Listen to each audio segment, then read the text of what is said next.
right, he's not being a fuddy-duddy, but Congressman Ron Paul says get over this pomp and ceremony because there's a lot of big money behind it, and you're paying dearly for it. Congressman joins me now on the phone. I guess we're prepared, like it or not, to spend a lot of money, huh, Congressman? It looks that way, and it's astronomical. It even impresses me that it's as much as it is. I thought I was worrying about hundreds of billions, but now we have to deal in the trillions. So I don't know how long this can last, but I know we cannot buy our way out of this bankruptcy. You just can't.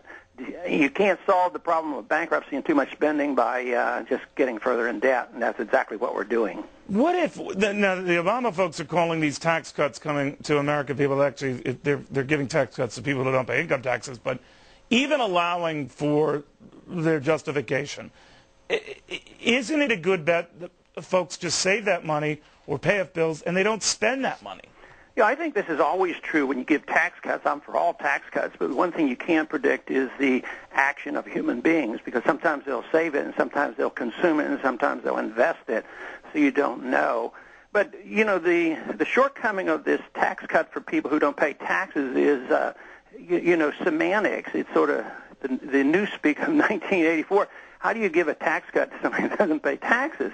You know, but they keep saying that over and over again, and it sounds rather benign. For years we've called them tax credits, but in reality it's welfare. If this were billed as a welfare program, people might stop and think, hey, can we afford all this welfare?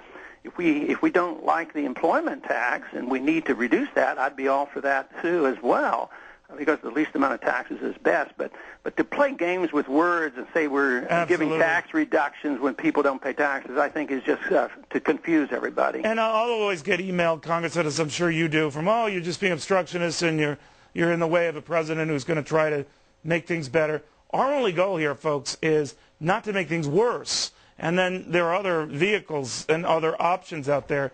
So when we criticize one strategy, it's not criticizing the guy, it's just saying, you know, maybe there's a better way. But Congressman, it's going to be his way. The devil is in the details, but it's going to be his way. So play it out. What happens? And, you know, and he argues, so many of them argue that, well, if I persist in what I believe in, I'm an ideologue who's off on a tangent, but what we want to do is work with him and give him a chance. But he's an ideologue, too. Everybody's an ideologue. It's just a question of what do you believe in.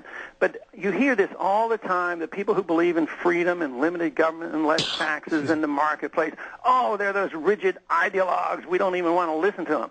But they're ideologues that depend on the government to do everything. You know, spend more money, borrow more money, print more money, regulate the people.